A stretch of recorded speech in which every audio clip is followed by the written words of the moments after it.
vão impactar aí as organizações. Pode falar quem quer falar. Comecei a gravar, tá, turma? Está gravando agora. Depois começamos a pensar em uma organização e descobrimos, aí definimos, que as duas principais razões para a existência de uma empresa...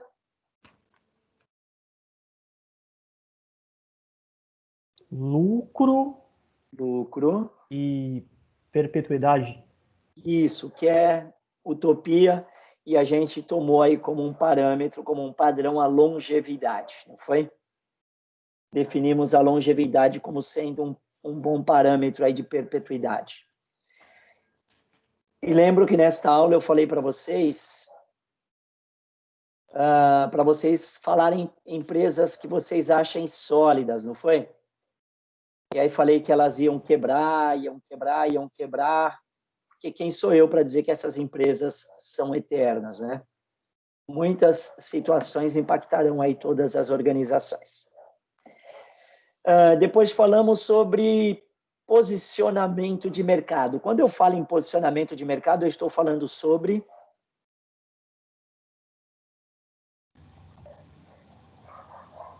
Formas concorrenciais? Não, formas concorrenciais seria a próxima. Quando eu falo em posicionamento de mercado... Definir. Para definir o seu... Professor, não olha com essa cara assustada, não. Eu sou meio... Não, eu sou você tá assim certa. mesmo, tá? Você tá para certa, definir o seu público-alvo. Isso, bingo, é isso aí, mas eu não tô... Eu tô com cara de assustado, é? Eu comecei a gritar, você fez cara de assustado. Tipo, quem é essa louca gritando? Olha lá, surtada Não. já. Não, tá certinho. Definir o público-alvo. Quando você define o público-alvo, você precisa fazer de tudo para satisfazer as necessidades desse público-alvo. Não foi isso? E depois falamos sim, Sabrina, as formas concorrenciais de mercado, que são 3. Quais são? Monopólio, oligopólio e concorrência perfeita. Perfeito, ótimo. No monopólio, as empresas são formadoras de preço. No oligopólio, formadoras de preço. Na concorrência perfeita, são tomadoras de preço. Tomadoras de preço. Lembro que eu contei a história aí de 40 graus, vocês na praia, e eu passo vendendo água de coco, não foi isso? Tá. Sim. Depois falamos sobre a fórmula de precificação dos produtos, que é preço P é igual a C mais L. É isso mesmo? Foi isso que nós falamos? Não, é G mais L. G de... Gastos. O que significa gastos? O que são gastos? Custo, despesa e perda. Tem mais um. Investimento. Isso. Custo, despesa, perda, investimento. São os gastos de uma organização. Perfeito. E aí definimos que se uma empresa tem lucro, só tem 2 destinos possíveis, não foi isso? Sim. Reinvestimento e divisão de lucros. E dividendos. Perfeito, tá? E aí, através do fluxo de caixa, definimos os 2 principais processos de uma empresa, não foi? Sim. Quais são? Compra e venda. Compras e vendas, e para ter um fluxo de caixa positivo, nós definimos aí o segredo do sucesso de uma organização. Qual seria? Vender com preço maior e receber no menor prazo. Vai, Sabrina. E comprar com preço menor no maior prazo possível. Isso, perfeito. Agora a pergunta valendo o ponto, ok? Por que esse é o segredo do sucesso de uma organização? Em outras palavras, quem está financiando a empresa? Valendo. O cliente. Quando eu for responder, por favor, coloca a mãozinha, porque ele vai me dizer aqui quem foi que levantou a mão primeiro, mas não é o cliente. Pode falar, Fernanda. Você falou o cliente, mas não é o cliente. Não, é o consumidor, o público-alvo, no caso. Rodrigo. Os fornecedores? Fornecedor, perfeito. Rodrigo, qual que é teu grupo? Se eu não me engano, acho que é o 3, é o 3. Pelo amor de Deus, hein, Rodrigo? Fala o grupo errado que eu vou aí na tua casa te dar uns peteleco. Vamos Calma, lá, filho, turma. tá tudo sob controle. Fernanda, por que são os fornecedores? Analisem comigo todos, por favor. Imaginem que eu estou sem estoque nem de matéria-prima, ok? Estou sem estoque. O cliente vem e pede 100 quantidades de determinado produto. Para eu fabricar, eu tenho um lead time de 5 dias. 5 dias para eu fabricar. O cliente vai pagar à vista. Tudo bem? Eu vou e peço a matéria-prima ao fornecedor que 2 dias depois ele está me entregando. 2 dias ele me entrega, com mais 5 que eu tenho para fabricação, são 7. No 8º dia eu estou entregando esse produto ao cliente que está pagando à vista. Todavia, minha negociação com o fornecedor, ele vai receber, eu vou pagá-lo em 30, 60 e 90. Ou seja, o fornecedor me deu a matéria-prima, me vendeu a matéria-prima, eu ainda não paguei, montei o produto do cliente e entreguei o produto ao cliente. Neste processo, quem financiou a empresa foi o fornecedor, e não o cliente final, e não o meu cliente do próximo estágio da cadeia. Tudo bem, Fernanda e todos? Tudo. Pelos... aí falamos depois mais alguma coisa ou paramos aí? Parou aí. Parou aí, né? Vamos agora a um conhecimento imprescindível.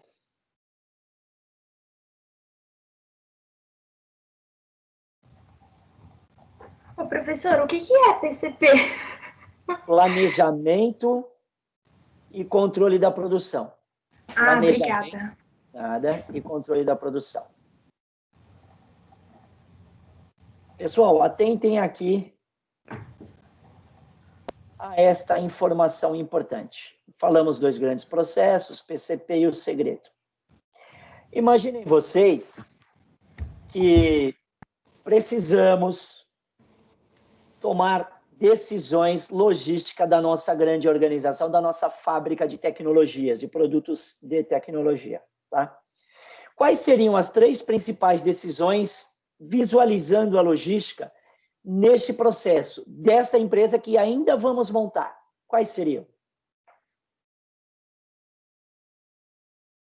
Valendo ponto.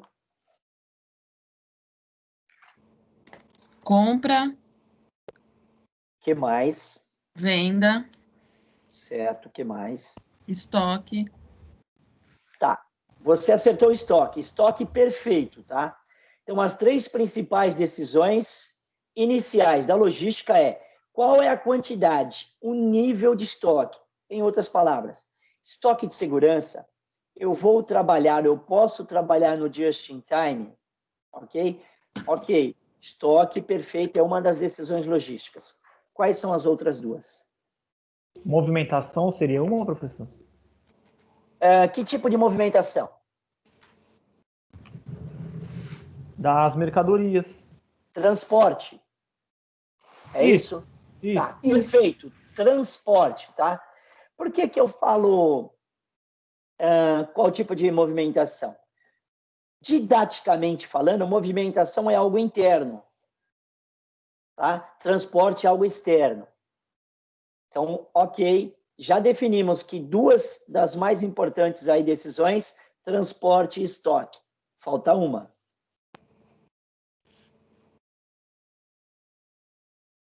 Falta uma decisão.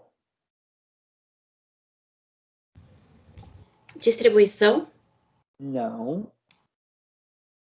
Podem utilizar o conhecimento hiperbólico universal de técnicas estatísticas, turma. É o tempo, professor? Não. O Tem a tempo ver de com o produção? tempo. Tem O tempo a de ver com o produção. tempo. Não de produção, mas tem a ver com o tempo. Prazo? Não. Processamento de pedidos? Não.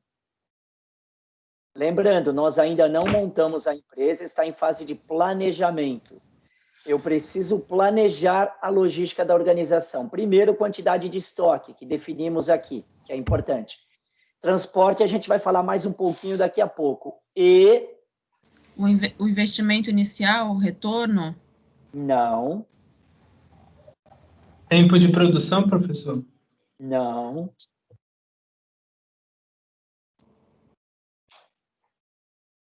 E... Quem acertar esse último ponto no jogo? Somente o último. Quem acertar, ponto no jogo. Localização? Você, quem falou localização? Fernanda? Eu, Fernanda. Fernanda, tu é sacana. Tu esperou falar quem acertar esse último ponto no jogo, você acerta. Localização. Qual que é o seu grupo, Fernanda? É o 4. Grupo 4, ponto no jogo. Tá? Então é isso. Essas são as 3 principais decisões logísticas de um planejamento, tá? De uma organização. Localização, transporte e estoque. Volto a dizer, tudo isso tem a ver e muito a ver com o nível de serviço. Tudo bem? A localização é a principal. Por quê? Porque dependendo da minha localização, impacta em transporte, impacta em estoques. Concordam com isso? Sim. Sim. Eu tenho que estar perto do meu ponto mais crítico.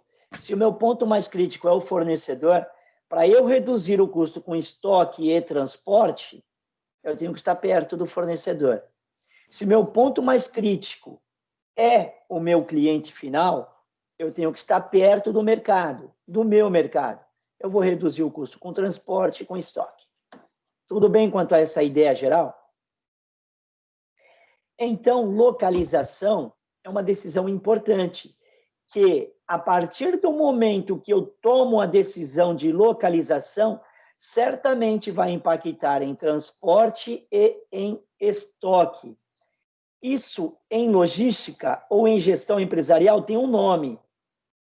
Vocês sabem o nome disso, não? Quando eu defino um processo e essa definição impacta outro processo da organização? Não é tomada de decisões, né? Não. Plano de negócio? Não. Ó, estou escrevendo aqui em cima, ó. Trade-off. Anotem isso, que é um conceito imprescindível de logística. Trade. É horrível escrever com mouse, mas vamos lá. Trade-off. É um conceito muito importante em logística, tá? Investir em um processo e impactar em outro processo. Trade-off. Tudo bem? Conceito imprescindível, importante, um conhecimento que vocês, tecnólogos, têm que ter. Falou em trade-off, é isso. Investir em um processo e esse investimento impactar outro processo. Daqui a pouco a gente vê mais um pouquinho deste trade-off. Só que nas decisões de localização, eu preciso definir as instalações da organização. Em outras palavras, qual vai ser o tamanho da minha empresa, da nossa fábrica? Para tanto, dá só um segundo aqui que eu vou abrir um...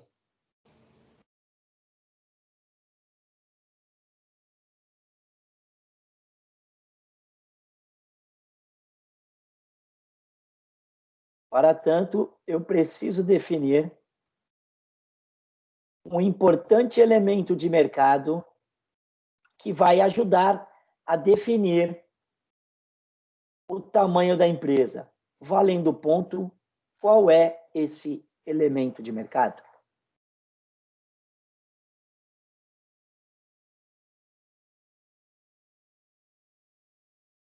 Um de cada vez, por favor, está muito barulho. Professor, repete a pergunta, por favor. Para definir o tamanho da nossa empresa. Lembra da nossa fábrica de tecnologias? Precisamos definir o tamanho dela. Para definir o tamanho, pessoas, máquinas, recursos, tem um importante elemento de mercado que vai me ajudar nesse intento. Qual é esse elemento? Professor, a demanda? Quem falou demanda? Willy. Willy, Eu perfeito. também tá? falei, mas vai, Willy.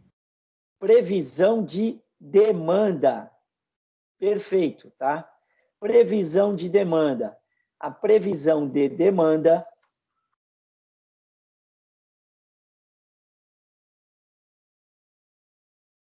deixa eu só colocar aqui.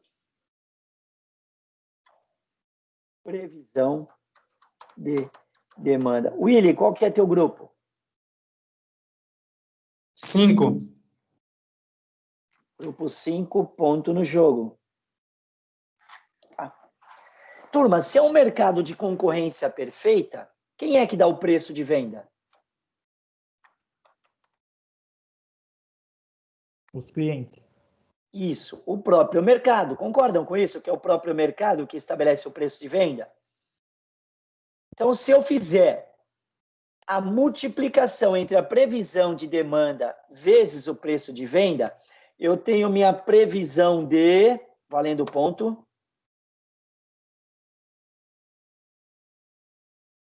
Lucro? não, De gasto. não, Investimento. não,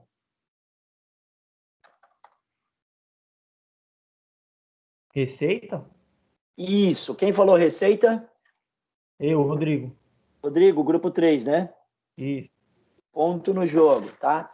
Previsão de receita ou de faturamento. Ou faturamento. Ok? Você concorda que para a gente definir o tamanho da nossa empresa, a previsão de demanda é importante? Com a previsão de demanda na mão, você concorda que eu tenho minha previsão de gastos? Concorda que eu tenho já a previsão de gastos? Basta eu ter a previsão de demanda na mão? Concordam com isso? Sim. Agora eu vou fazer a previsão de receita menos a previsão de gastos, vai gerar minha previsão de... Lucro.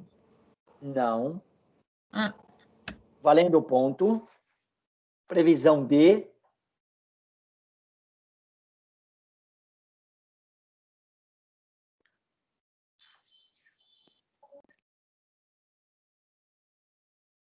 Podem chutar, turma. Receita bruta? Ou Investimento? líquida? Não.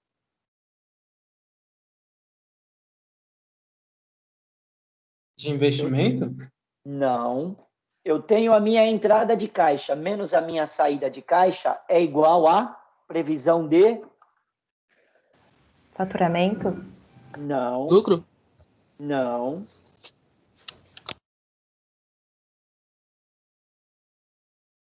Gabriel escreveu aqui fluxo de caixa. Não, Gabriel.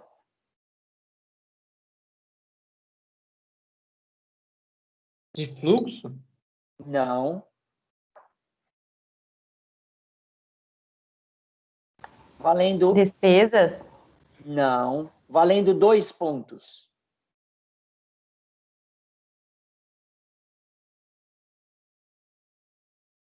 Previsão de...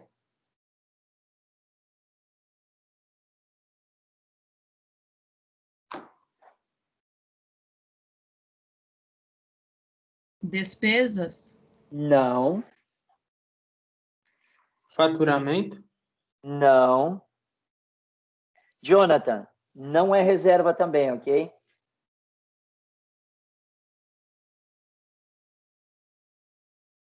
Desistem?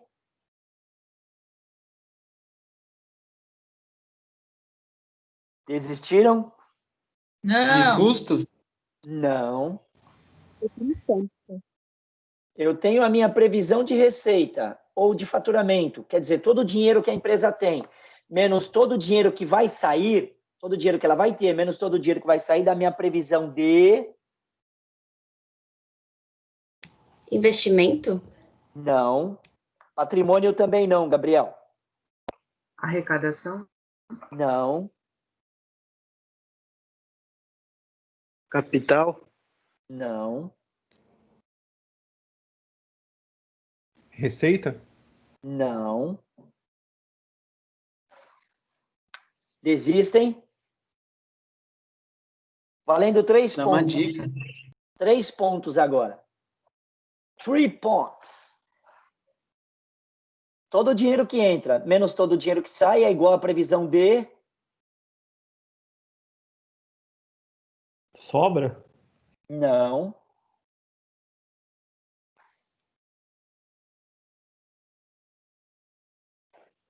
De caixa? Não. É despesa, professor? Não.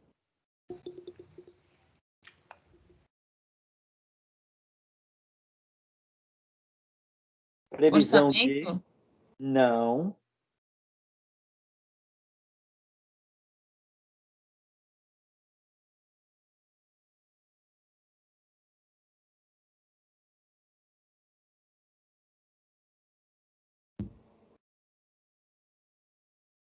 De ganhos? Não. 3 pontos é o limite. Desistem ou não? Posso colocar o... Não! Uma letra, Saldo. professor, uma letra. Ó, podem trabalhar aí já em grupos, tá? Vão conversando lá naquele chat que eu criei para vocês das equipes, ok? Não, não posso dar Fluxo de dica. caixa? A dica é exatamente essa. Não, não é fluxo de caixa. Não é seria saldo. prejuízo, né? Não, De balanço? não, Faturamento? Margem de lucro? não. Não é saldo, Jonathan.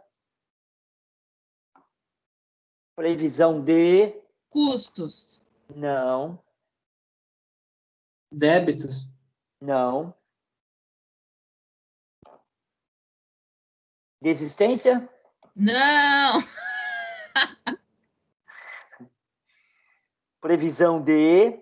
A gente vai ficar até o final da aula, professor. Não, não vai. Eu vou colocar agora, no próximo... Demanda? Não, Não. porque você já colocou lá em cima. Não, isso. Previsão de... 10. Arrecadamento? Não entendi? Arrecadamento? Não. Tamanho, instalação, não, né? Não. Gente, ó, eu tô abrindo mão. Previsão Receita patrimonial? operacional, alguma coisa assim? Não é patrimonial. O que mais falaram? Receita operacional? Não. Vamos lá, turma. Previsão de... Não é mercado também, Gabriel. Previsão de resultado. Por que resultado? Porque pode ser lucro ou prejuízo, concordam? Concordam que eu não Verdade. posso pensar só em lucro, eu também não posso pensar só em prejuízo? Previsão de resultado. Agora, a partir daqui também tem outros conhecimentos muito importantes e imprescindíveis, principalmente para o restante do curso de vocês, tá? E para a vida profissional. Lembro que falamos sobre capital próprio e capital de terceiros, não foi? Não falamos isso?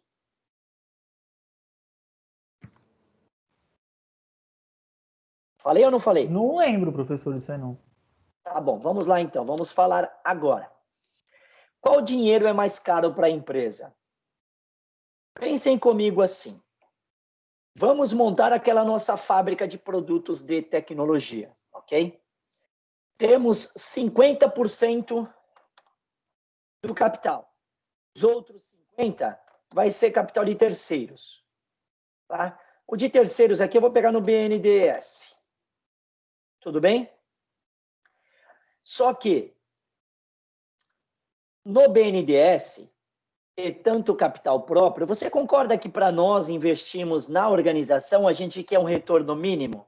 Senão não vale a pena investir? Concorda com isso? Sim. Sim. Isso eu chamo de TMA, taxa mínima de atração. É o mínimo que eu quero de volta para investir neste risco, nesta empresa. Tudo bem? Taxa mínima de atração. Pode ser também considerado aqui chamado de markup. Além da taxa mínima de atração, pode ser também considerado markup. É um outro nome aí da taxa de retorno do capital próprio. Tudo bem? Então, Ok. a nossa TMA, a TMA do capital próprio, ou seja, aquilo que você quer no mínimo de retorno, eu vou fazer aqui na média brasileira. A média brasileira gira em torno de 30%. Então, é válido eu investir numa empresa que me dá de retorno uns 30% de lucro. Tudo bem quanto a essa ideia? Isso é uma média de mercado, tudo bem? Tem empresas que têm mais, 40%, 50%, 100% de retorno. Tem empresas que têm menos. Para vocês terem uma ideia, um hipermercado, a taxa de retorno dele gira em torno aí de 5% a 7%, um atacadão da vida. Eles ganham na quantidade vendida. Tá? Então, 30% de retorno. É um bom retorno para quem está investindo numa fábrica de produtos de tecnologia. Tudo bem quanto a essa ideia? Então seriam até 50%. Não, 50% do capital da empresa é capital próprio. Nosso, lembra? Nós juntamos 10 mil de cada um, deu 100 mil reais, vamos supor. 100 mil reais equivale a 50% do capital para a abertura dessa empresa. Só que os outros 100 mil a gente vai pegar no BNDES, capital de terceiros. Então, nós temos capital de terceiros e temos aqui capital próprio. Tranquilos até aqui? Certo. Tá? Temos capital de terceiros e temos também capital próprio.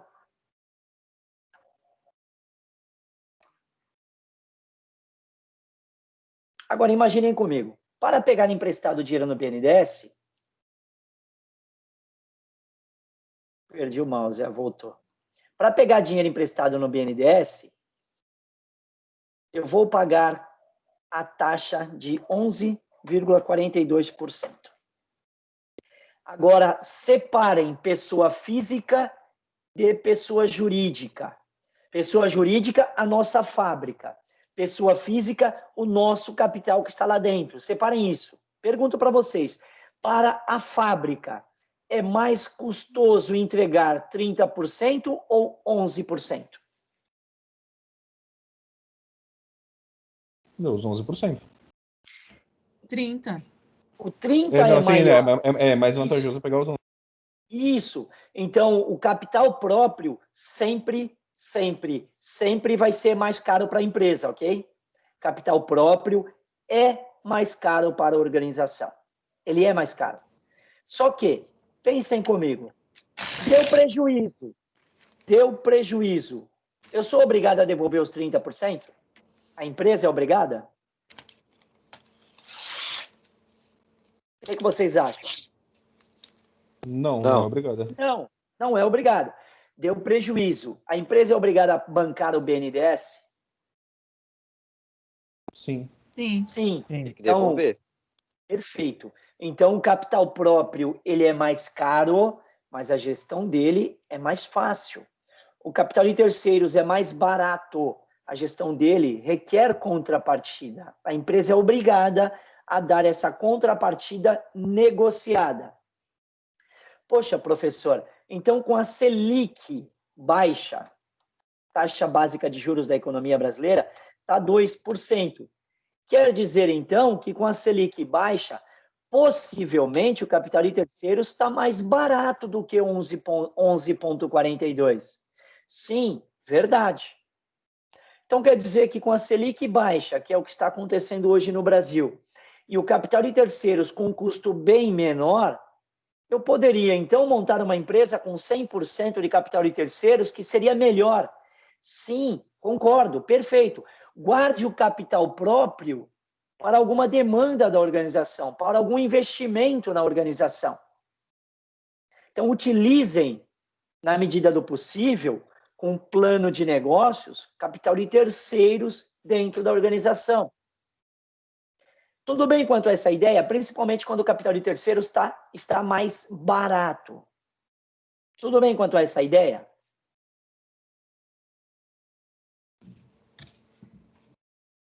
Dúvidas?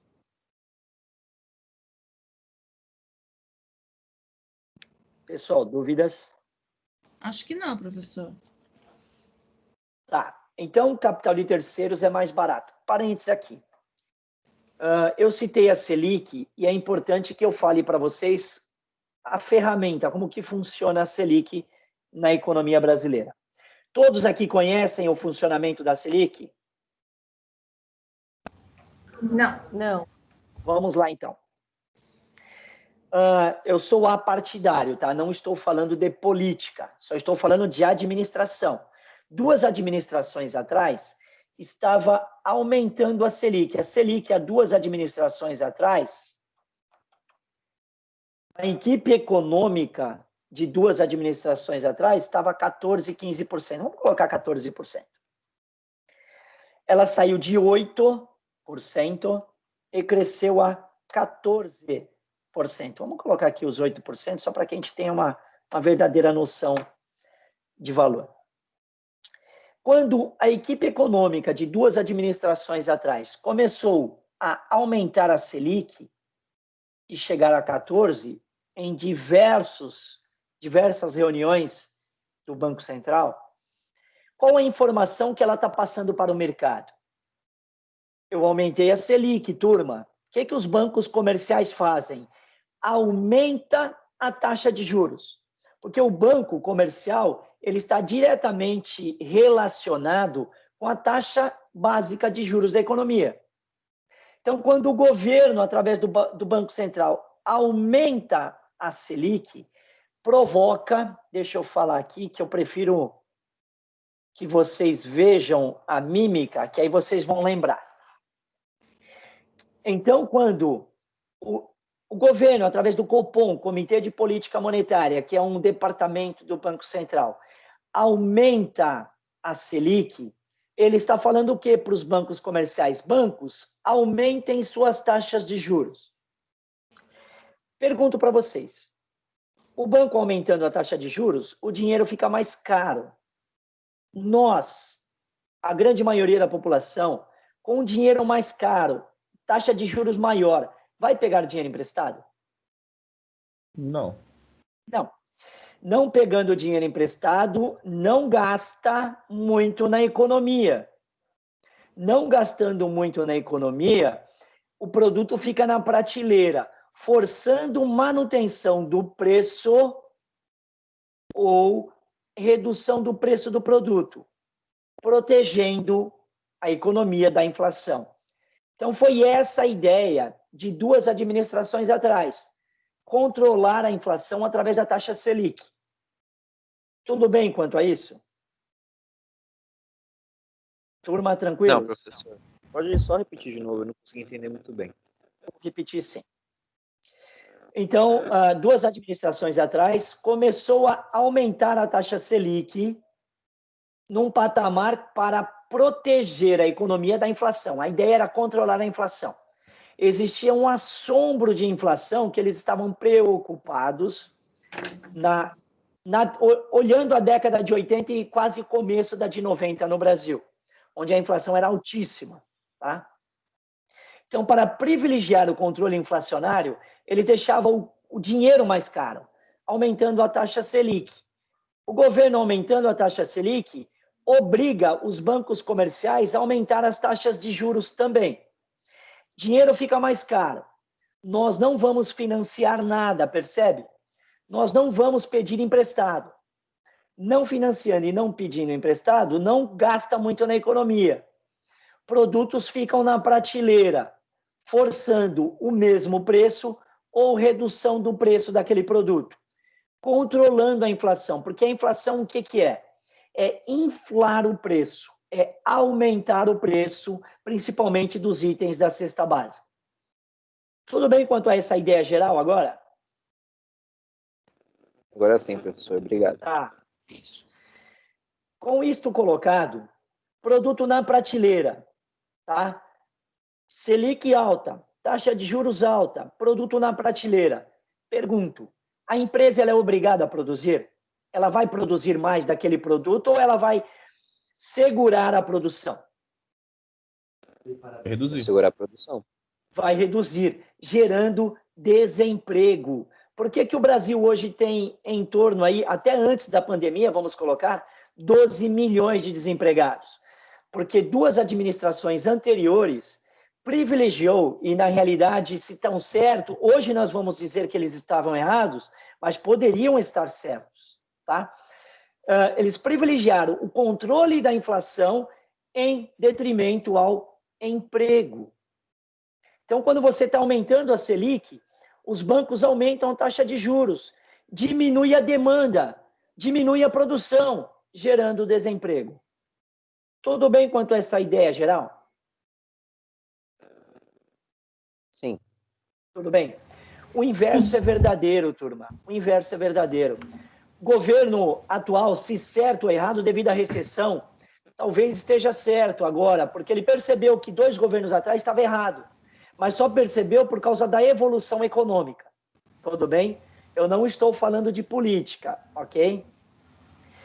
O Banco Central atual, ele está fazendo o inverso. Saiu de 14% e hoje temos uma taxa Selic de 2%. O que que isso significa em termos gerais? Tá? A taxa Selic de 2% significa que, quando o governo começou a baixar a Selic, começou a reduzir também as taxas de juros dos bancos comerciais. Aí surge a pergunta, pô, professor, e se o banco não quiser reduzir? Pergunto para vocês, tem banco público no Brasil? Tem. Tem a A Caixa. Caixa Econômica. E tem o Banco do Banco do Brasil, que é um Brasil banco também. misto. É misto. Isso. O que que acontece, então? A Caixa Econômica reduz, junto com o Comitê de Política Monetária, a taxa de juros, junto com a Selic, obrigando também todos os outros bancos comerciais reduzirem seus juros. Dinheiro Causa mais concorrência. barato. Isso, bingo. Dinheiro mais barato. Você pode ou não pode pegar dinheiro emprestado para ou fazer empréstimo ou fazer financiamento? Há essa possibilidade, concordam? Sim. Concorda que eu Sim. disse? Sim. Dinheiro mais barato, mais possibilidade de aquecimento da demanda, mais procura por produtos, a empresa é obrigada a fabricar mais, gerando, podendo abrir novas frentes de emprego. Tudo bem quanto a essa ideia geral da Selic? Sim. Perceberam, Sim. então, por que que eu disse que hoje o capital de terceiros está mais barato? Porque a taxa Selic está baixa. Logo, os bancos vão seguir e devem seguir, tá? Aquilo que o banco, a Caixa Econômica e o Banco do Brasil faz. Então, é estratégico que a economia brasileira tenha ao menos um banco público. Pelo menos um banco público. Tudo bem? Então, professor, essa história de privatizar a Caixa é balela. Não vou dizer que é balela, é um erro. Não vou dizer que é balela, mas é um grande erro se fizerem. Por tudo isso que eu falei, a Caixa Econômica ela acaba sendo um amparo para a economia brasileira. Ela ajuda e auxilia bastante. Tudo bem? Tudo. Pessoal, tranquilos então quanto à ideia da Selic e tudo mais. Falamos aqui sobre a TMA e sobre capital de terceiros. Previsão de resultado aqui. Vamos voltar à nossa ideia da previsão de resultado. Vamos supor que minha previsão de resultado está dando 25%. Pessoal, como é que eu faço para chegar em 25% se eu tenho a previsão de resultado aqui, uma previsão em reais? Ora, vamos supor que tenha dado 100 mil reais aqui de previsão de resultados. Ok? E a previsão de receita tenha sido aí, sei lá, 450 mil reais. A receita, 450 mil reais. Basta dividir um pelo outro. Minha previsão de resultado, dividido pela minha previsão de receita, daria 22,22%, em torno disso. Tranquilos? Tranquilas? Pessoal, tranquilos? Tranquilas? Tranquilo, professor. Então, vamos lá.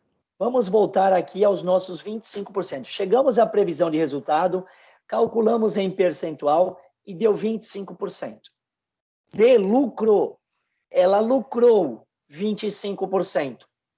Todavia, a taxa mínima de atração é exatamente 30%. A TMA, 30%. Pergunto para você. Antes de perguntar, anotem uma frase, por favor. Anotem essa frase que eu vou falar para vocês, por favor. Sempre tenham caneta e papel na mão, ok? Professor, Sempre. o que é TMA? Taxa mínima? Atração. Taxa Atração. mínima de atração. É o mínimo que eu quero colocar no bolso para investir na empresa.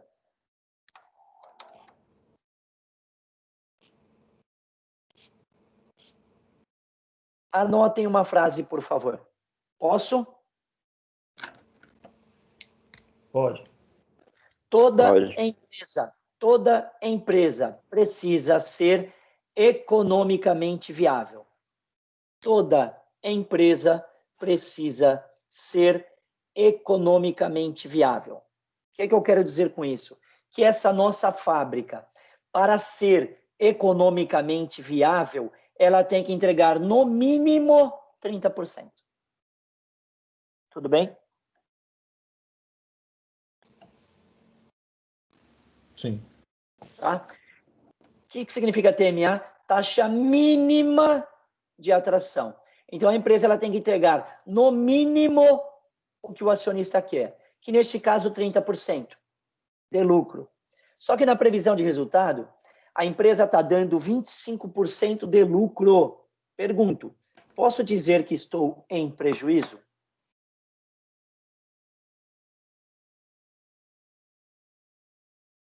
Acredito que Não. não. Prejuízo não. Vamos lá, então.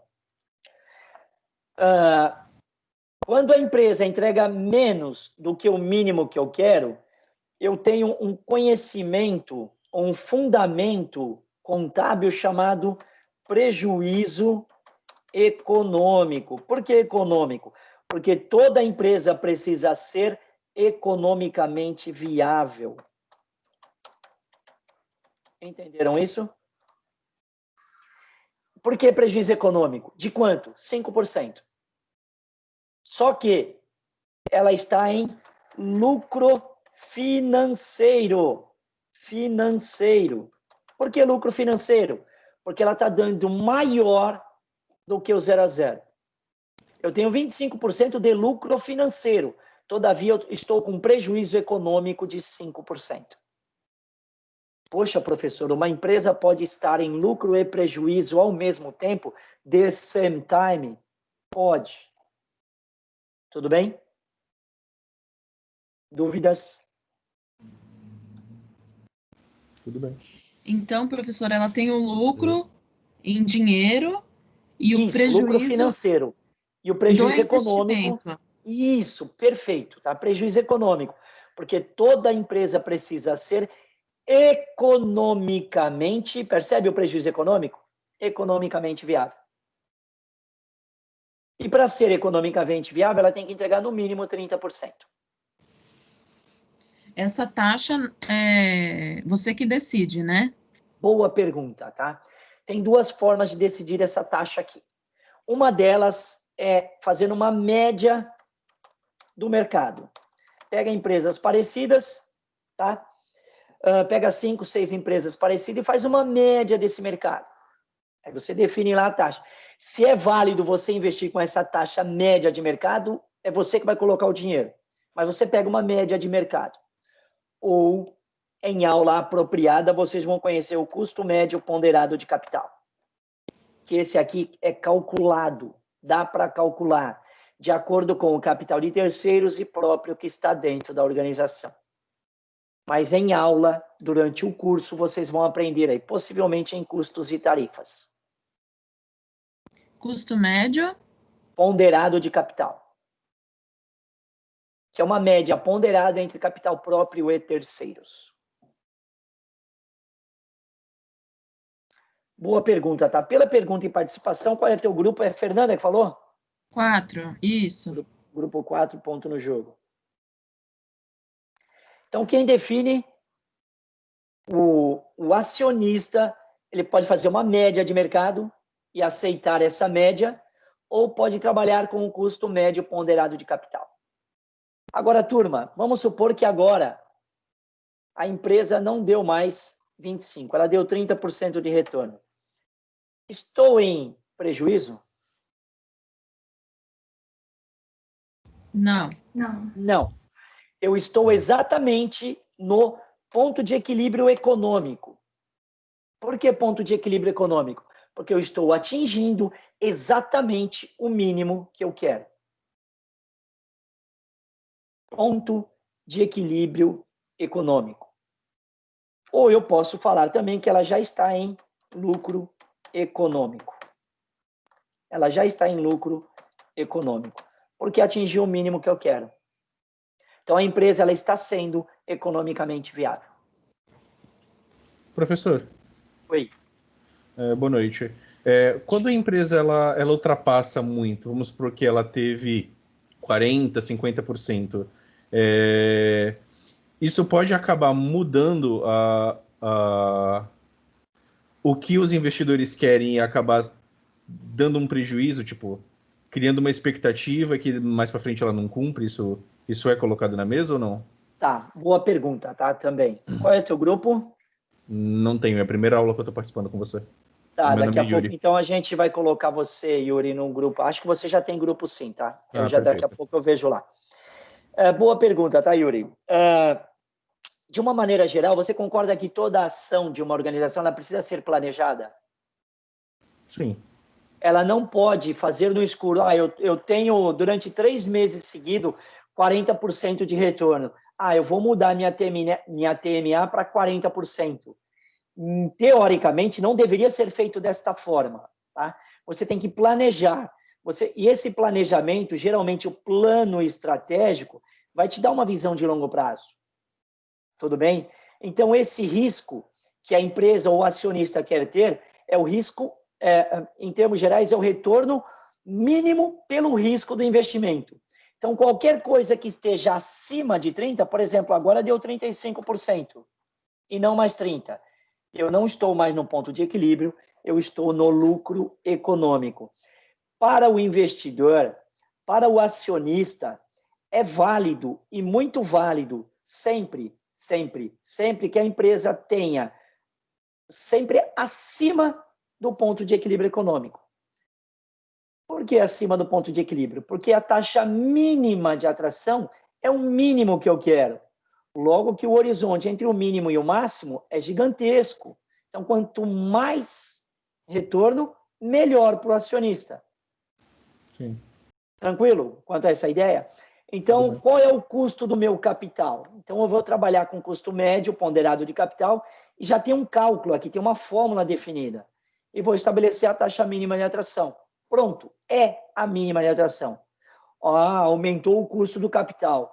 Possivelmente, neste cenário, aumenta também a taxa mínima de atração.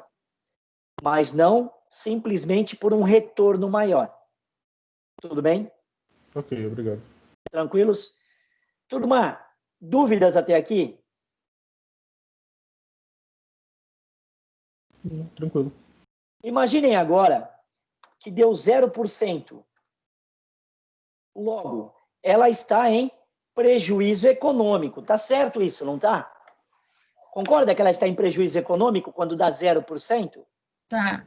Certo? Sim. Só que aqui eu posso chamar também de ponto de equilíbrio contábil. Por que contábil? É o momento exato onde todas as entradas de caixa igualam a todas as saídas de caixa. É o 0 a 0 de uma organização. A empresa ela só está trocando dinheiro no mercado. Dúvidas? Pode voltar nessa parte, professor? Não peguei. Posso sim. Imagine você que nessa previsão de receita aqui, eu tinha 30 mil reais. Na previsão de gastos, 30 mil reais.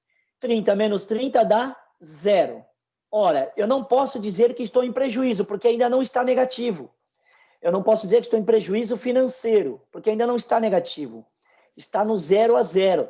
Toda a minha entrada de caixa está igualando a toda a minha saída de caixa. Se está no 0 a 0, eu estou no ponto de equilíbrio contábil. Quer dizer, todo o meu dinheiro que entrou está cobrindo todo o meu dinheiro que tem que sair, que vai sair. É o 0 a 0, 0% de retorno. A empresa só consegue se pagar, né? Isso, perfeito. Ela só está trocando dinheiro no mercado. Poxa, professor, tem muitas empresas hoje que estão trabalhando aqui no PEC ou até próximo aqui 1, 2, 3% de lucro, tendo prejuízo econômico. Por quê? Por causa da recessão. Tá? Não existe demanda. A pandemia fez muitas empresas fecharem as portas e muitas não vão reabrir agora. Tá? Não tendo demanda, não tem jeito. Ou a empresa tem caixa para aguentar essa pressão. Se trabalhar no PEC durante muito tempo não é válido para nenhuma empresa. O problema é quando ela está abaixo do PEC. Por exemplo, 15% de prejuízo. Eu ganho dinheiro, mas não consigo bancar toda a operação da organização.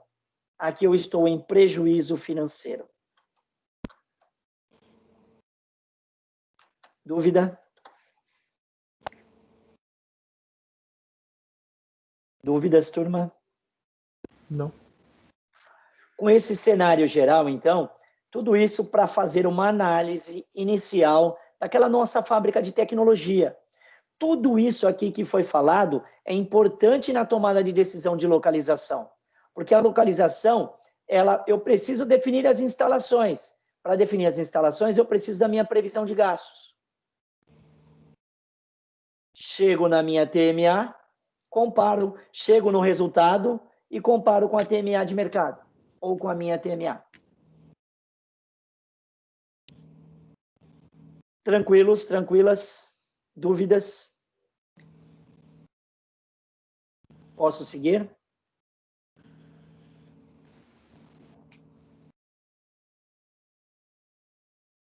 Pessoal, posso seguir? Pode sim. Se alguém estiver copiando algum conhecimento, alguma informação aí, me falem, por favor, que eu dou uma segurada aqui. Seguindo, então. Vamos lá. Decisões de localização é a principal, é onde eu defino o tamanho da minha organização.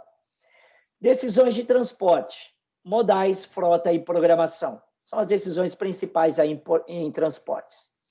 Modais são 6. Concordam comigo que são 6? Vamos lá. Eu vou fazer com vocês aqui um por um. Vamos lá. 6 modais. Tá? Rodoviário, nossa matriz de transporte. Tá? Ele é viável no Brasil até no máximo 500 quilômetros. Aquaviário, marítimo, por mar, fluvial, por rios, ou lacustre, por lagos. 93% do comércio mundial está no modal marítimo. Ferroviário, para mercadorias de baixo valor agregado e grandes dimensões. Ferroviário. Aeroviário, para mercadorias de alto valor agregado ou de extrema necessidade. Dutoviário, gases e líquidos. Alguns minérios, se forem bem pequenos também, eles vão por pressão. Gases e líquidos. Dutoviário. O grupo que falar o sexto modal, ponto no jogo. Legal, o único que eu não sei. O grupo que falar o Ferroviário. sexto... Já falei o ferroviário.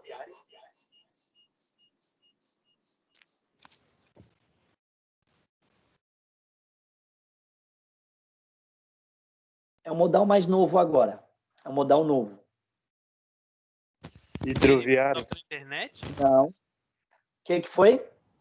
Pela internet? Ninguém, se ninguém falar melhor, eu vou ficar com essa informação. Quem foi que falou? Você não vai falar de drone, né? Quem foi que falou pela internet? Willy. Willy, qual é o grupo, Willy? É o número 5. 5. Se ninguém falar melhor, ponto para o grupo 5, tá? Não é drone? Não, drone Aeroviário? Não, Digital. E-commerce? não. Virtual? Fico com a internet, ainda que teoricamente é um sinônimo mais perto. Online? Não. Prestem atenção nos modais que eu falei, tá? Rodoviário, aeroviário, Infoviário? infoviário. Quem foi que falou infoviário? Eu, Thiago. Eu quem? Thiago, qual é o grupo, Thiago? 2. Grupo 2, ponto no jogo. Infoviário, turma. Por que a infovia está sendo considerada um modal de transporte? Pensem comigo. Eu vou comprar um e-book da Amazon. Você concorda que esse e-book eu vou tirar do provedor da Amazon, vai sair do provedor e vai entrar no meu smartphone ou na minha máquina, no meu computador ou tablet ou notebook? Concordam com isso? Sim. Então, eu estou considerando também, hoje, não só eu, alguns autores, a infovia como modal de transporte. Queira ou não queira, o produto chega na sua máquina ou no seu smartphone. Eu vou mandar um e-mail lá para a China com um anexo pesadíssimo, 2, 3 megas de anexo em PDF. Se lá o provedor deles comportar, você concorda que vai chegar em poucos minutos lá na China? Sim, e o professor... Ai, gente, esqueci o nome dele. O Tanis, ele estava explicando pra gente sobre o blockchain também, né? Perfeito. Infovia, perfeito. Tranquilos quanto à ideia dos 6 modais de transporte? Sim. Tranquilos? Show. Agora, anotem mais um conhecimento aí. Eu vou escrever aqui, ó. Core Business.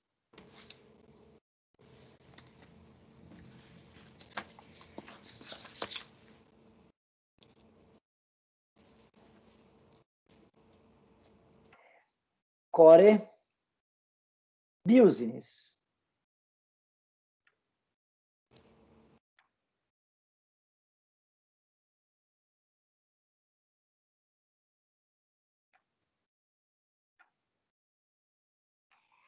Oezinho ruim, viu? É isso, Core Business. Ou seja, negócio central de uma empresa. Exemplo, o Core Business da FATEC, educação. O Core Business da Aviação Piracicabana, transporte coletivo. O Core Business do McDonald's, fast food. E assim por diante. O que está sendo feito hoje em termos de entregas para os clientes? Pergunto para vocês, a nossa fábrica de produtos de tecnologia, qual que é o core business da nossa fábrica? Tecnologia. Produzir tecnologia, perfeito. Eu sei gerenciar transporte ou eu sei fabricar tecnologia? Fabricar tecnologia. Perfeito, tá? Então, o que está sendo feito aí fora? Eu vou fazer aquilo que eu sei fazer e vou terceirizar aquilo que eu não sei fazer. De repente, eu posso ter como parceiros transportadores. Qual que é o core business de uma transportadora? Transportar, perfeito. Então, percebe que se eu faço bem aquilo que eu sei fazer e a transportadora faz bem aquilo que ela sabe fazer, eu estou agregando valor à minha cadeia? Sim. Professor, tranquilos? Ui, pode esse falar. core tem a ver com coração ou não? Não tem. Business core é central, tá? Tudo bem? Por isso que eu falei o coração. Da empresa, pronto, pode ser. Se assim você enxerga, pode ser, não tem problema. Pessoal, então eu vou focar aquilo que eu sei fazer e vou terceirizar aquilo que me agrega custo. Turma, pelo amor de Deus, eu não estou dizendo para você que você não pode ter caminhão para poder transportar os seus produtos. Não é isso. Eu estou dizendo o que é feito hoje no mercado. Para vocês terem uma ideia como isso é importante saber, Ford, lá nos primórdios, ele foi a empresa mais vertical que se tem notícia. O que é uma empresa vertical? Ela fabrica tudo que o seu produto final requer, ou quase tudo. Para você ter uma ideia como o Ford agia, ele chegava a plantar para fabricar tinta para pintar os carros dele. Olha uma empresa vertical. Ele comprou ferrovia para poder transportar os veículos dele. Percebe? Isso é uma empresa vertical. O que Ford sabia fazer? Carro. Ele sabia, por exemplo, cuidar de agricultura? Acredito que não. Ele sabia, por exemplo, gerenciar ferrovia? Também acredito que não. Então, o que é feito hoje? Hoje, você foca naquilo que você sabe fazer e terceiriza aquilo que te agrega custo, que você não sabe fazer. Poxa, professor, eu tinha um sonho de ter um veículo próprio na minha confeitaria, tal, para poder eu mesmo entregar meus produtos. Ótimo. Coloque isso na sua estrutura. Planeje isso. Faça cálculo de gastos, de custos.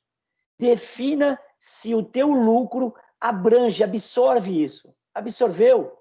Toca o barco. Se é um sonho, toca o barco. É seu objetivo. Tudo bem? Eu só estou expondo aqui o que é feito hoje. Tá claro isso, turma? Sim, professor. Sim. Ótimo, ótimo. Agora, imaginem vocês que por nível de serviço, o cliente, vamos estabelecer um nível de serviço excelente para o nosso cliente. Ele vai fazer o pedido, eu vou entregar. Pediu hoje, entrego amanhã. Pediu, entrego. Pediu, entrego. Pediu, entrego. O que acontece com o custo com o transporte? E aumenta. Aumenta. E o custo com estoque? Diminui. Diminui. Turma, quando eu trabalho focando no nível de serviço para o meu cliente e eu consigo estabelecer essa relação de transporte e estoque, de nível de serviço, eu estou tentando agregar valor ao meu cliente, concordam? Então, o cliente ligou, entreguei, ligou, entreguei, ligou, entreguei. É uma programação que eu fiz. Aumentei meu custo com estoque, diminui com o transporte, diminui meu custo com estoque. Foquei em transporte, diminui o custo com estoque. Isso chama-se... Valendo o ponto? Just in time? Não. Gestão eficiente. Não. Tudo bem que é, mas neste processo tem um nome. Foi aquele que o senhor explicou, professor, o trade-off? Bingo! Quem foi que falou? Está escrito na tela, turma. Trade-off. Investir em transporte. Impactou o custo em estoque. Bingo! Rodrigo, grupo 3, é isso? Isso. Ponto no jogo. Ok, turma? Esse é o trade-off clássico da logística. Aumenta meu custo com transporte, possivelmente vai diminuir meu custo com estoque. Vamos ver um processo diferente, então.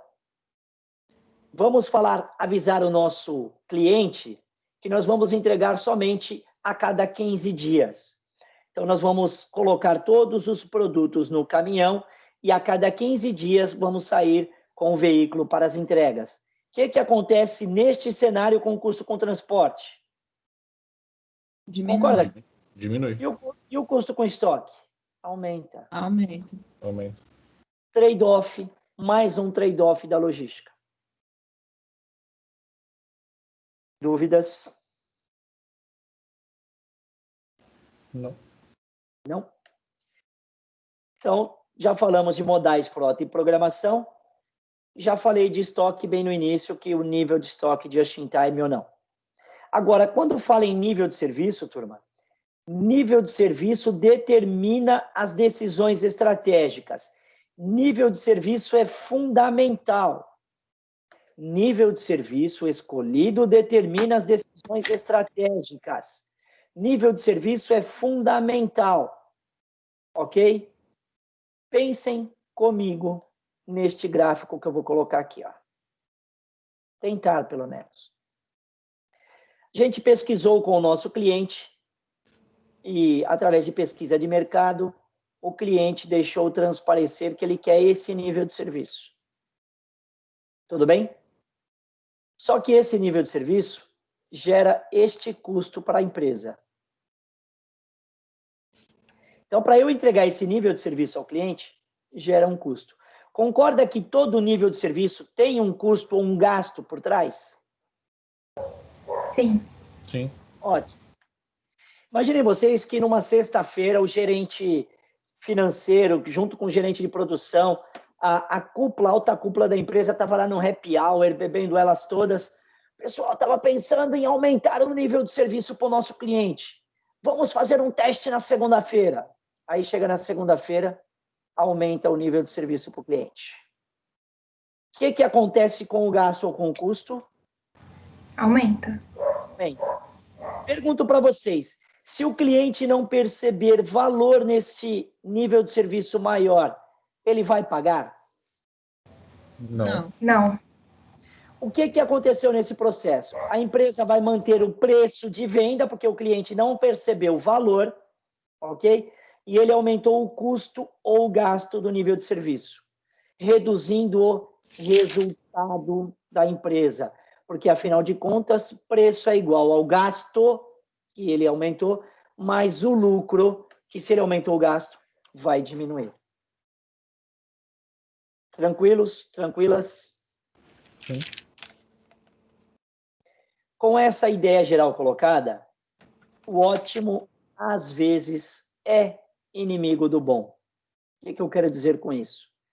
Imaginem vocês que estabelecemos um nível de serviço para o nosso cliente, só que é um nível bom percebido por ele.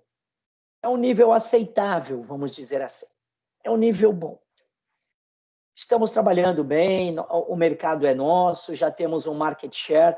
Market share é parcela de mercado, quantidade de clientes, já temos a nossa carteira de clientes, o nosso market share, tá?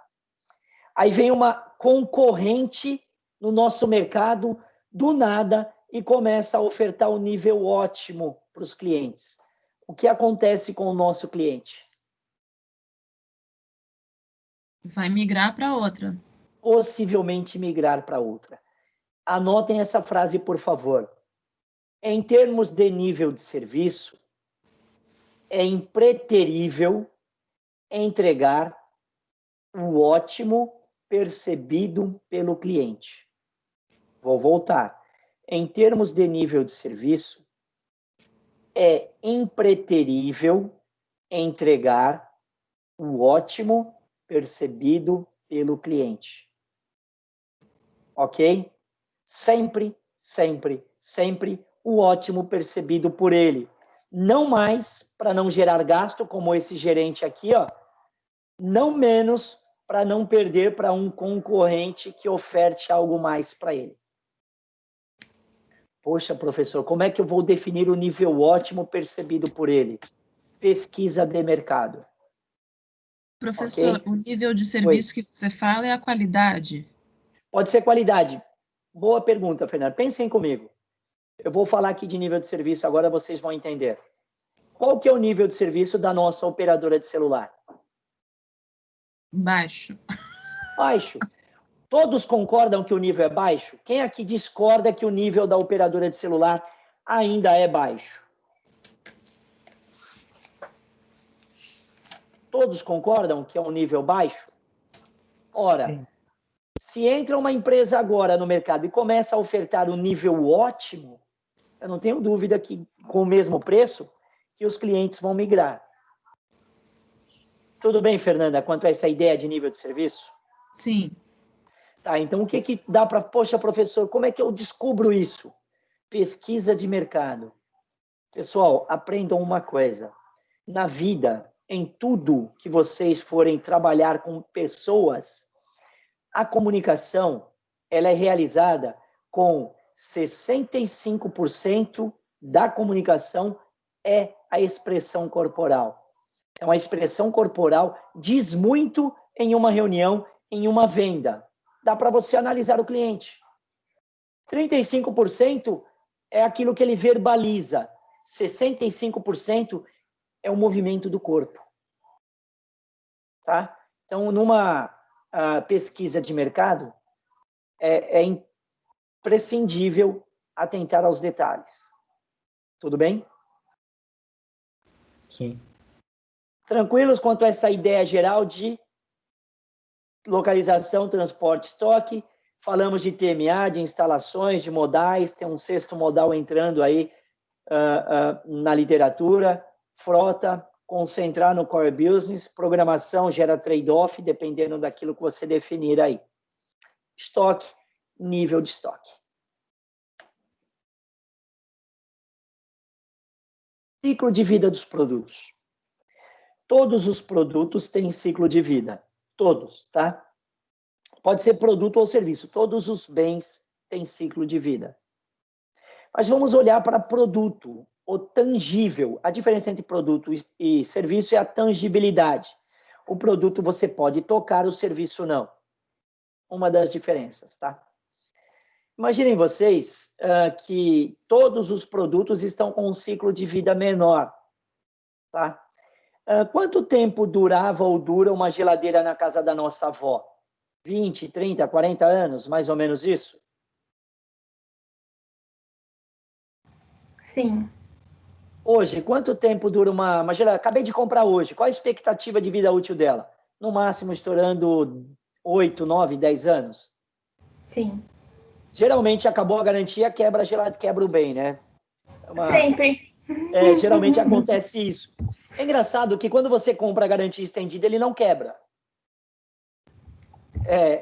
Ele quebra. Tem alguma coisa ali, tem alguma coisa aí no meio, um sensor, alguma coisa. Eu também acho. Deve ter alguma obsolescência programada pela empresa, pelo fabricante. Mas vamos lá, falar em ciclo de vida. No lançamento, a empresa ela tem poder de monopólio. Por que poder de monopólio valendo ponto? Porque só ela tem aquele produto. Só ela tem conhecimento para fazer aquele produto, né? O que mais? Existe um elemento essencial aí que dá o poder de monopólio para ela. Patente. Ela foi a primeira. Não, o que tem uma pergunta. Inovação? Também. Alguém falou, por ela ser a primeira, mas o que isso tem de peso em termos gerais de mercado? A credibilidade que ela gera para ter criado um produto novo? O que mais? Inovação? Vou fazer. A novidade. Vantagem competitiva? O que mais? Podem falar. Utilizem sempre essa ideia. Busquem informações e lancem informações. É imprescindível isso. Continuem. É a novidade, professor? O lançamento? O que mais? Não tenho dúvida, lançamento é novidade, é inovação. O que mais? O que ela estabelece? O preço. Preço. Quem falou preço primeiro? Sabrina. Eu. Sabrina, qual é o seu grupo? Grupo 3. Grupo 3. Isso. Boa, o poder de monopólio dela vem também através do preço.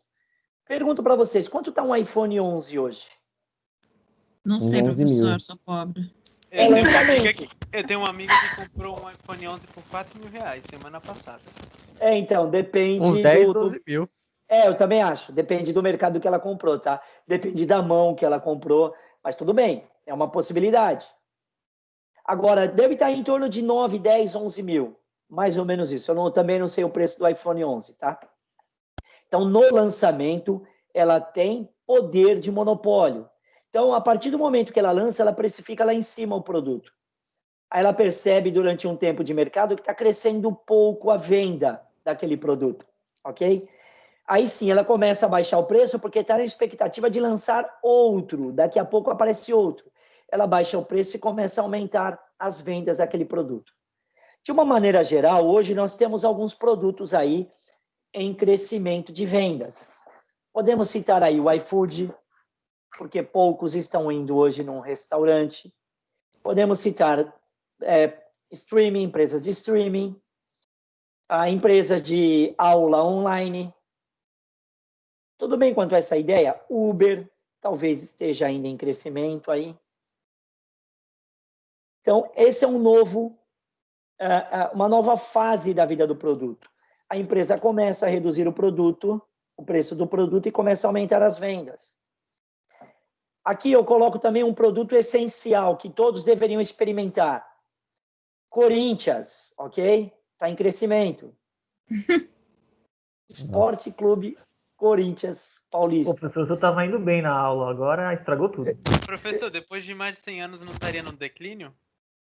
Mais ou menos isso, boa. E aí sim, nós temos produtos em maturidade, eternos produtos em maturidade. Coca-Cola, sabão em pó Omo, McDonald's, palha de aço Bombril, tudo bem? São produtos que estão ali na maturidade. Alguns conseguem manter a maturidade durante um bom tempo, só que outros já caem no declínio. iPhone 6, Samsung S6, S7, iPhone 7, PlayStation 3 já deve estar no declínio também, porque vai surgir o 5 aí no final do ano. Só que no declínio, a empresa ela ainda tem algumas possibilidades de ação. Vou perguntar, economicamente falando, quando que o Brasil foi descoberto? Acho que ainda não foi, professor. Ainda não foi. O Gabriel colocou o preço do iPhone 11 aqui. Obrigado, Gabriel. Isso, década de 90. Isso, na década de 90, eu costumo brincar, falar, o Brasil foi descoberto na década de 90, porque ele se transformou num player mundial. O que é um player? Ele começou a importar e exportar produtos. Lógico que na abertura comercial, ele mais importou do que exportou, ok? Teve um grande problema aí nesse início brasileiro, porque a abertura comercial proposta por Fernando Collor de Mello, tá? Ele abriu o comércio brasileiro, ela foi muito importante. E hoje, eu não tenho dúvida que hoje o Brasil é grande exportador, não só de commodity, mas também de produtos de tecnologia, como a Embraer, tá? Por causa dessa abertura comercial. Essa abertura comercial facultou uma evolução muito boa da economia brasileira. Voltando aqui ao declínio. Nesta abertura, foi feita sem planejamento. Logo, as empresas e as pessoas começaram a importar, prejudicando, como eu disse, a indústria nacional. Como não teve planejamento, o Brasil foi um dos primeiros a importar um carro chamado Lada. É um carro russo. Alguém já ouviu falar do carro Lada? Já. Alguém tem esse carro Lada? Não. Turma, eu estou falando sério. Alguém da sala tem o carro Lada? Não. Acho que não. Só tenho bicicleta. Tá, tudo que eu falar agora, então, é isso. Você encontra esse carro nos principais ferro-velho do Brasil. Turma, é um carro horrível, sem tecnologia. Todavia, entretanto, mas, porém, é um carro importado. Na época, foi esse glamour que fez com que a Rússia falasse, opa, o carro está no declínio aqui no mercado russo. O Brasil abriu o mercado, vou colocar o meu produto lá no mercado brasileiro. Essa estratégia chama-se mercado secundário, onde o seu produto ainda não atingiu. Então, no declínio, a empresa pode tentar buscar um mercado secundário. Dúvidas? Não. Tudo bem? Ou customizar ou reciclar aquele produto. É por isso que todo ano o mesmo modelo de carro muda alguma coisinha, né? A ideia aí é muito mais capitalista. Boa pergunta, tá? É a tal da obsolescência programada, tá? Vamos lá falar de obsolescência programada. Quanto tempo dura hoje um computador na nossa casa? Acabamos de comprar um computador. Qual que é a expectativa de vida útil deste computador? Se você comprar um muito bom, uns 2 anos, 3. No máximo, estourando 3 anos? Chorando. Depois ele fica obsoleto. Os programas vão atualizando e ele não consegue mais. A pergunta que eu faço é: Boa. A pergunta que eu faço é, o cliente que define isso ou a empresa que fabricou? A empresa. A empresa. Bingo. Então, a obsolescência programada é a empresa que define. O tempo de vida útil do bem, ela é definida, ou ele é definido pela fabricante. A geladeira, 5, 10 anos no máximo. Computador. A televisão de plasma, ela é recente. Você ainda encontra para comprar? Não. Não. Está É já está completamente obsoleta. Perfeito. Tudo Ô, bem quanto a professor. essa ideia? Oi. Desculpa a pergunta. Você falou da televisão de plasma como um exemplo, mas esse caso, ele foi uma obsolescência programada ou simplesmente muito rápido no mercado surgiu uma nova tecnologia e ela não teve mais espaço no mercado? Boa pergunta, tá? Boa pergunta. Pode ser os dois, concorda? Concorda que a tecnologia ela está avançando e vai avançar cada vez mais? Por que os dois? Porque quem tem a televisão de plasma sabe que ela durou ou durava 2 anos ali no máximo, e depois dava defeito também. Sim. Tá? Essa é a programada. Professor, Ui. eu tenho uma dúvida em questão, porque tem um exemplo, por exemplo, eu jogo videogame e tem alguns jogadores que reclamam de umas empresas que eles não investem tudo que eles poderiam num jogo porque eles querem lançar um jogo, aí eles acrescentam uma coisa, aí no ano seguinte eles vão lá, acrescentam mais um pouco, quando eles já teriam essa tecnologia que eles poderiam colocar no anterior. Só que como eles querem lucrar, FIFA. eles vão colocando em doses pequenas para poder lucrar mais. Tá, Então, não no tenho caso, dúvida. seria Programada. uma questão de obsolescência, isso? Isso, não tenho dúvida. Programada, e daqui a pouco você vai perceber que também é perceptiva. Vamos falar agora da obsolescência perceptiva. Imaginem vocês que nós estamos no mesmo ambiente social, na sala de aula, talvez, e o meu celular toca na frente de vocês, eu fico com vergonha de atender, porque o meu celular é gigantesco, é aquele tijolão. Acabei de perceber que preciso trocar a minha tecnologia. A perceptiva, ela é do cliente, é o cliente que percebe aquela obsolescência.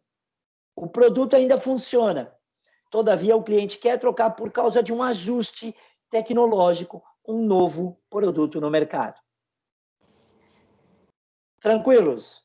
Agora pensem comigo. Esse caso do videogame, tá? Geralmente, algumas empresas estão fazendo esse tipo de artimanha. O que elas fazem? Você dá o videogame anterior e tem um percentual de desconto naquele produto. Concorda que é programada e perceptiva ao mesmo tempo? Sim. Sim. Tudo bem? A mesma coisa o celular. Samsung faz isso, Apple faz isso. Alguns carros, a própria montadora fala, você devolve e tem um bom preço no retorno, você sai de carro novo. Programada e perceptiva ao mesmo tempo. Dúvidas? Não. Tranquilos? Uma pequena historinha aí para finalizar esse conhecimento. Daqui a pouco vamos fazer aquele combate entre equipes. Como é que está a competitividade hoje no mercado, turma? Você tem que estar cada vez mais preparado, tá? Porque a competitividade ela está astronômica. Dificilmente você vai se sentir sempre o mais preparado de um processo seletivo, por exemplo. Ok? Agora, pensem em competitividade nessa historinha que eu vou colocar aqui para vocês. Toda manhã na África, uma zebra acorda sabendo que terá que correr mais rápido que o leão mais veloz para não morrer. Toda manhã na África, um leão acorda sabendo que terá que correr mais rápido do que a zebra mais lenta ou morrerá de fome. Não faz diferença se você é leão ou zebra. Quando o sol nascer, é melhor começar a correr. É o que vocês estão fazendo, buscando conhecimento. Parabéns a vocês, tá? Essa é a ideia. Competitividade é buscar conhecimento, não tem outra forma. Tudo bem? Agora, em termos de conhecimento, vamos ao combate entre equipes. Vocês têm 5 minutos, 5 minutes, para criarem aí 2 questões. tá? 5 minutos para estudar o conteúdo de hoje e criarem 2 questões. Vamos fazer o combate aí. Valendo, hein? Avante aí.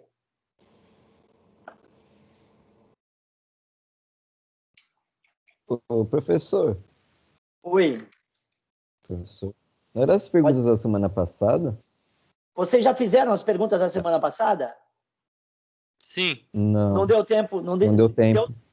Não Não, deu a tempo? gente fez as perguntas, mas a gente não combateu. Não deu tempo da gente não combateu? fazer as perguntas para os outros.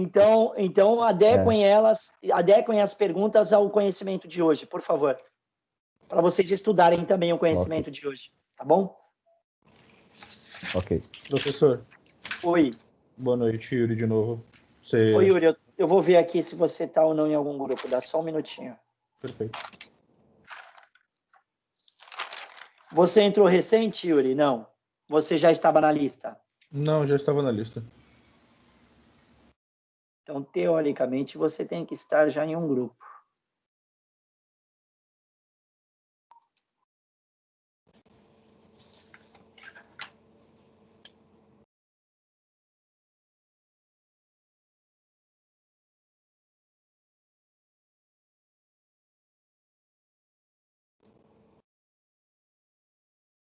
Yuri, você é do grupo 6. Ok. Tem um ponto, não é isso, Yuri? Grupo 6, deram sorte, hein?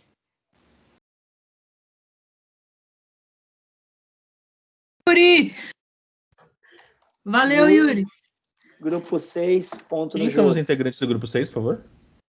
Vamos lá, eu vou colocar aqui você agora no grupo 6, você vai interagir com eles, tá? Ok.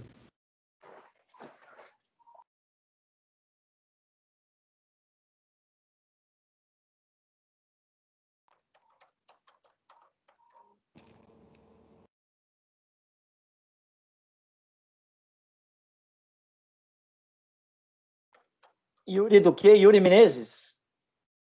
Isso, Yuri Menezes Nascimento. Grupo 6, conversem aí, ó. Já coloquei, Yuri. Você já está junto com eles aí, tá? Ok, obrigado. Seu grupo é Carlos, Daniele, Daila, Pedro e você.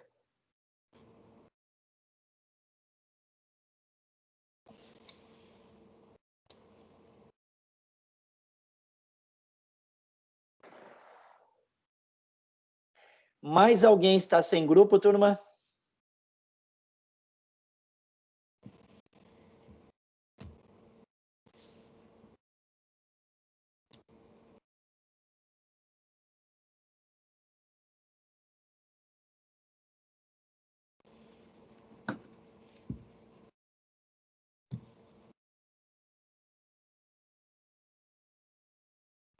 Pessoal, vocês podem sim, ok?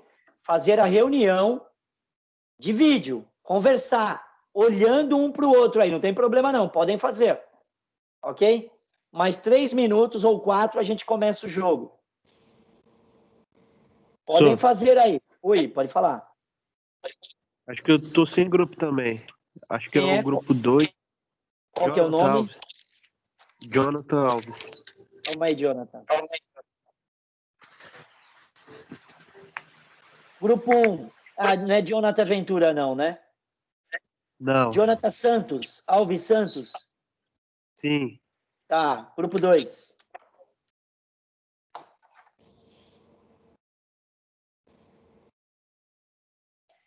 Daniele, ok que vocês têm grupo no WhatsApp, mas eu gostaria que todas as questões referentes à aula sejam discutidas aqui, tá? No Teams. Por favor. Podem discutir no WhatsApp, fora da aula, ou até dentro da aula tem alguma coisa aí, mas aí é algo mais de vocês. Mas essas discussões que eu deixo aqui, eu gostaria que fosse no Teams, ok? Grupo 3, eu não estou vendo a interação. Não estou vendo também grupo 5.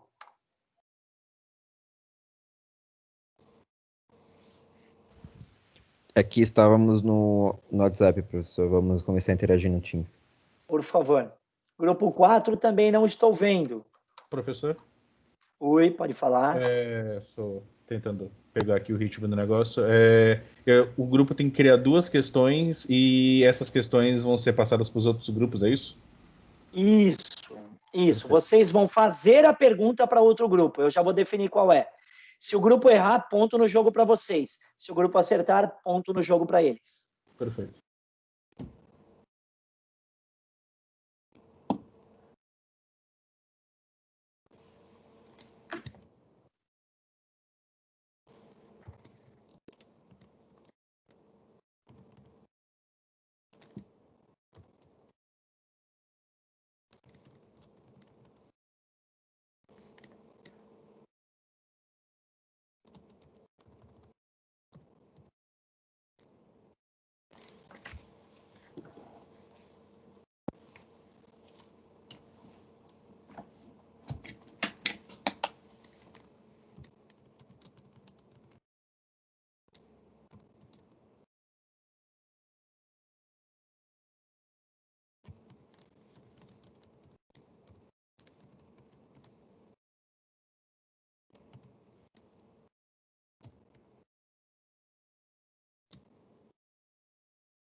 Pessoal, vamos ao jogo, senão não vai dar tempo de vocês assistirem a próxima aula, tá?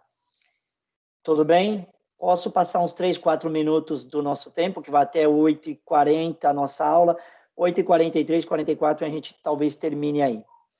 Podemos começar o jogo?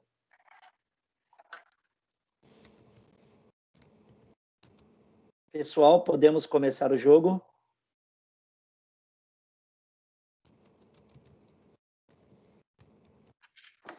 Deixa eu entrar lá nas outras salas, tem algumas pessoas fazendo, alguns grupos fazendo reunião, ao vivo e a cores.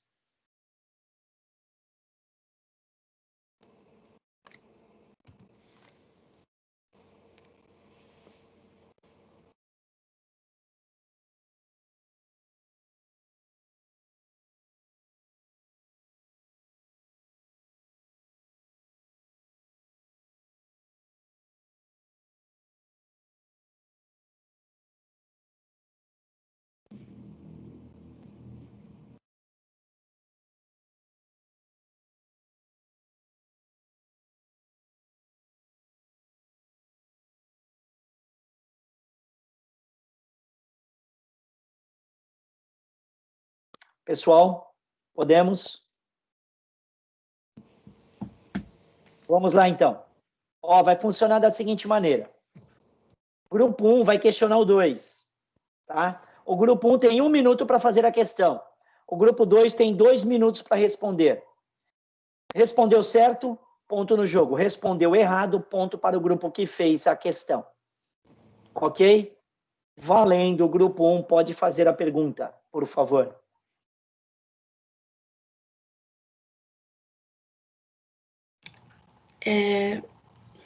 O que significa a TMA e o que ela representa? E a segunda pergunta seria... Não, uma só por enquanto. Uma tá. só. Tá? A segunda é caso alguém faça, você tinha uma segunda na manga. Todos vão fazer uma só. Obrigado.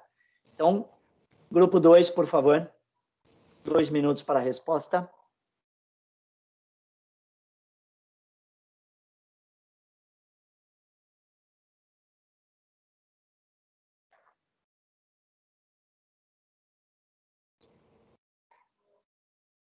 Quando todos souberem aí a resposta, o grupo 2 pode falar, tá?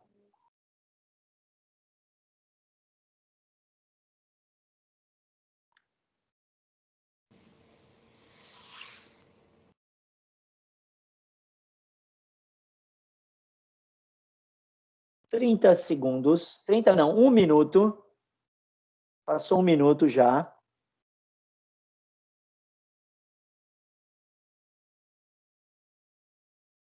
A gente respondeu aqui no chat, professor. Não, tem que responder aqui para todos, tá? Significa taxa mínima atrativa e representa o quanto em porcentos temos que investir no nosso próprio bolso pensando no retorno. Ó, tá meia certa, tá? É taxa mínima de atração e ela representa o mínimo que eu quero de retorno. Não é o mínimo que eu quero investir, é o mínimo que eu quero de retorno. Ok? Como meia certa não é certa, ponto para o grupo que fez a questão. Grupo 1, então, pontuou. Grupo 2, questione o grupo 3, por favor. O que significa core business? Grupo 3, 2 minutos para conversarem e responderem. Quando todos souberem, podem responder, ok? O que significa core business?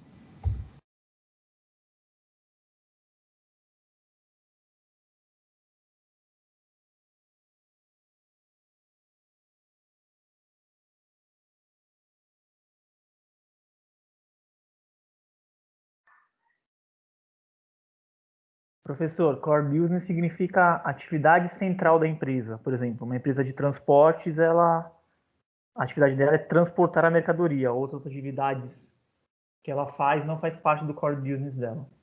Legal, Rodrigo, é isso mesmo. Então, core business é o negócio central, a atividade central. Perfeito.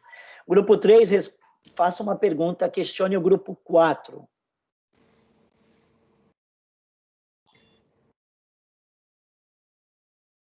Grupo 3, questione o grupo 4. Como calcular a previsão do resultado?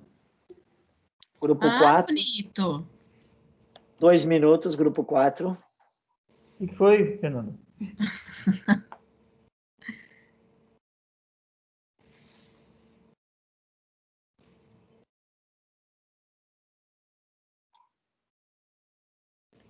Pode responder, professor? Pode sim. A previsão de resultados ela é calculada pela previsão de demanda vezes o preço da venda, que gera a previsão de receita. Dessa previsão de receita, você vai tirar a previsão de gastos, que vai gerar a previsão de resultados. Ponto no jogo, perfeito, grupo 4. Grupo 4, questione o grupo 5.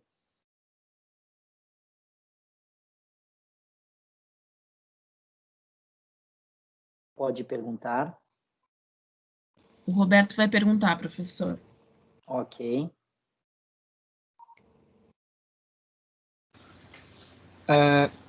Quais são as 3 decisões importantes no nível de serviço para a logística? Boa pergunta. Grupo 5, vocês têm 2 minutos.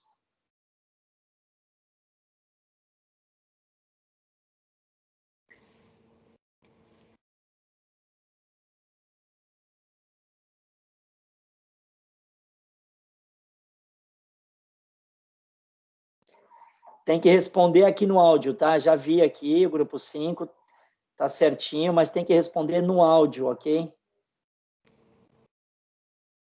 Sim, professor, eu só estava discutindo com eles para poder ter certeza, não tomar decisão sozinho.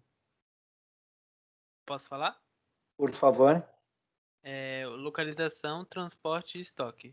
São as decisões. Sem querer, eu errei, porque ele apareceu aqui, achei que era no chat geral, era no chat do seu grupo. Grupo 4 foi mal, mas de qualquer forma já a resposta estava certa.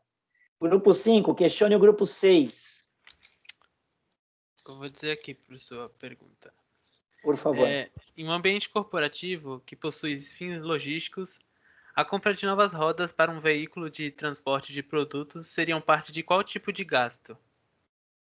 Boa pergunta. Grupo 6, 2 minutos.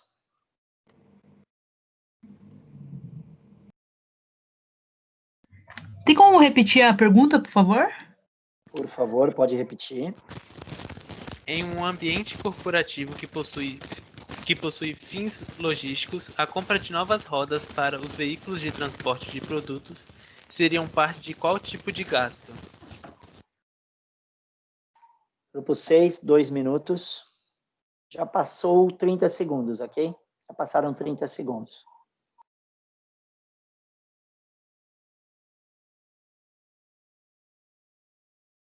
Essa pergunta foi capciosa, viu?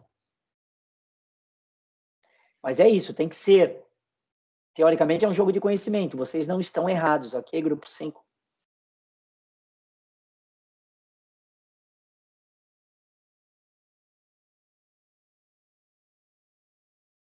Um minuto.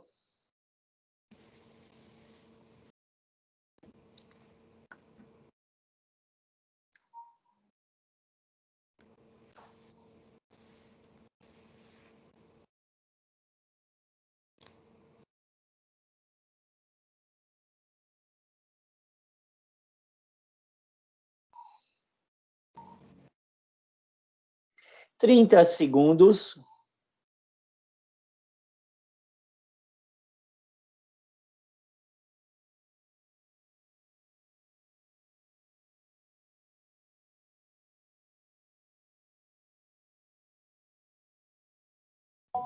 Professor, seria investimento? Bingo! Que sorte, hein? Ufa!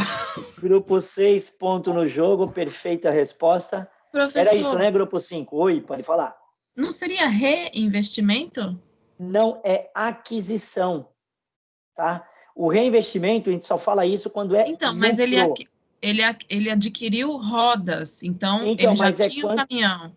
Mas vem cá, o reinvestimento é quando é lucro, quando eu estou colocando lucro de volta na empresa.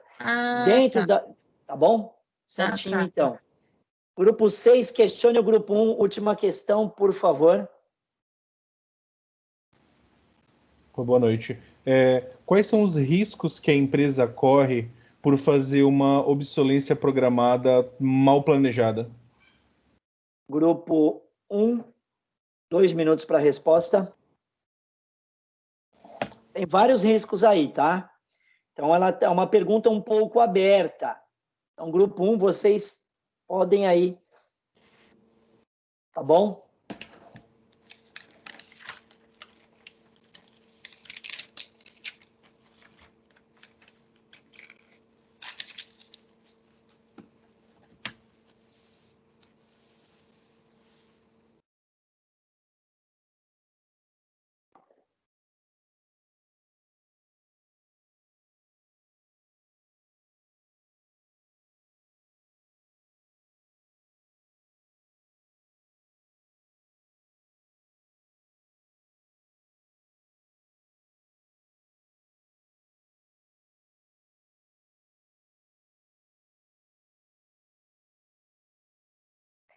Gabriela, isso que você escreveu no chat não é a resposta, ok?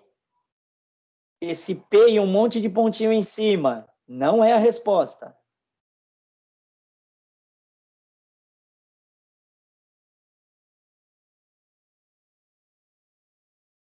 Um minuto.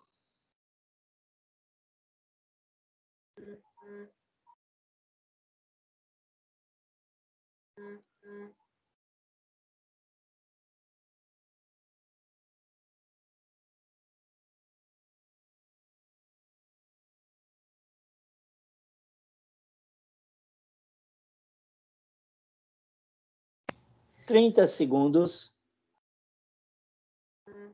Podem falar.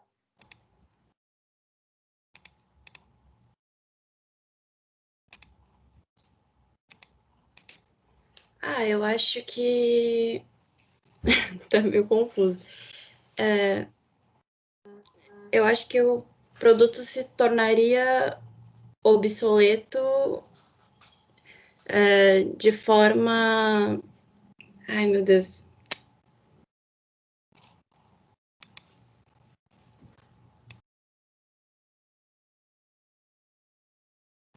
Eu acho que correria o risco dessa empresa perder mercado de forma arriscada, sem precisar que ele... Ai, meu Deus. Você está indo bem. O início perfeito agora, de perder mercado. Continua. Acho que seria perda de mercado porque você cria uma obsolescência de um produto e não traz novidades. Então, o consumidor ele poderia correr para os concorrentes. Tá, ok. Yuri e grupo 6, por favor. Qual foi a ideia que vocês tiveram de resposta quando formularam a pergunta? Por favor. Opa, boa noite. Formulando essa pergunta, a gente pensou em uma empresa que tenta lançar um produto novo, tenta fazer com que o antigo produto fique obsoleto, mas, na verdade, ele não traga nada novo. Ele acabe lançando um novo produto, tendo custo, tendo que mover todo um contingente e o produto ele não se venda. Porque o antigo produto, ele na verdade, ele não ficou obsoleto. O novo produto não trouxe nada novo. Tá bom, tá? Então, olhando esse cenário da sua pergunta e também com a resposta do grupo 1, eu acredito que a resposta tenha sido boa, porque perder mercado pelo produto novo. Tudo bem? Beleza. Pessoal, é isso. A partir de hoje já tem chamada. Daqui a pouco eu vou fazer a chamada no Siga. Eu já baixei aqui a lista de chamada. Prazer revê-los. Até a semana que vem. Semana que vem estaremos aqui. Abraço. Se cuidem, tá? Tchau, Se cuidem aí. Boa noite. Boa semana. Boa noite. Boa semana. Tchau, professor. Boa noite. Tchau, professor. Tchau. Se cuidem Boa noite, aí. professor. Boa noite. Boa noite.